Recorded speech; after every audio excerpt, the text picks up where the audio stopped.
Deep pressure therapy was pioneered by Dr. Temple Grandin. She has autism, and in her work, she discovered that deep pressure on the human body helps calm the nervous system of people with nervous system disorders like autism, dyslexia, ADD, and even post-traumatic stress disorder. What she discovered was that our body has mechanisms in it that respond to pressure because that's what we like when we get hugged. And the hugging generates all kinds of positive chemicals in the body and helps the autonomic nervous system switch to a more relaxed state.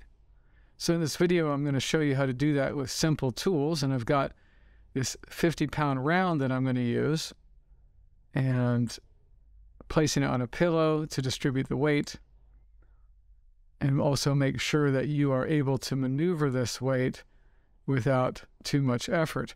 And if a 50-pound round is too heavy for you, which most people will be, consider using other like 35, 25, and so on, as well as yoga weights, which are these sand-filled 10-pound weights. You can use a weighted blanket as long as you bunch it up, or if you don't have any of those handy, you could ask your friendly pet, like a dog, or even a family member to sit on or lay across certain areas of your body.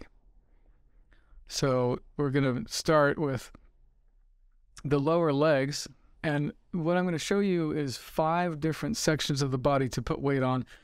We're starting with the lower legs, and we're going to work our way up to the chest. So you want to use a pillow if you have a larger weight like this, or one that doesn't have rubber around it, so that you don't hurt yourself. And please do not put the weight on your kneecaps. That will not relax you. And then once you lay down, you want to take 10 slow breaths, slow and deep, into your belly, nice and steady. And the goal here is to find the part of your body that triggers the most of relaxation. So if this one area of your body that you're working on right now is really feeling great, you can do more than 10 breaths, and you might just do that one in one session.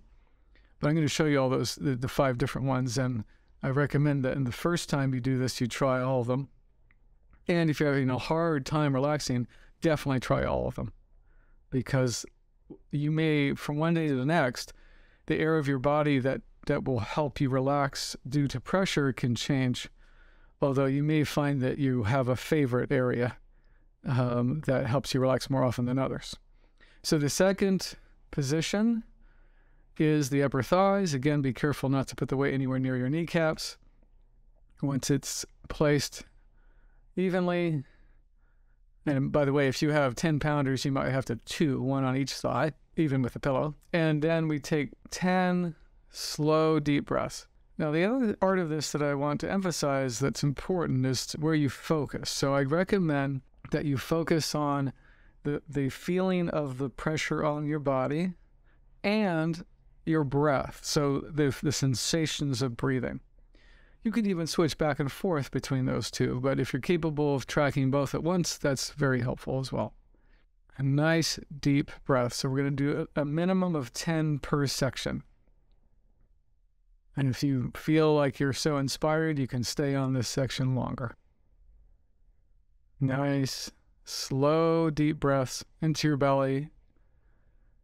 Okay, now the next section is the hip bones. So you want the weight to be kind of spanning both of the hip bones.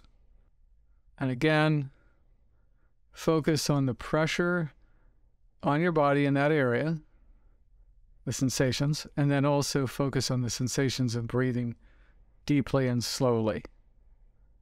Minimum of 10 deep breaths. Now, if you have any discomfort at all, or any pain in any way, please switch the weight to a different position, or even stop the exercise if necessary. And then ask yourself this question: is the pressure on this part of my body helping me connect to the better part of myself, the calmer, more settled, more capable person? And if the answer is yes, that's probably a good place to stay. Okay, now we're up to the belly.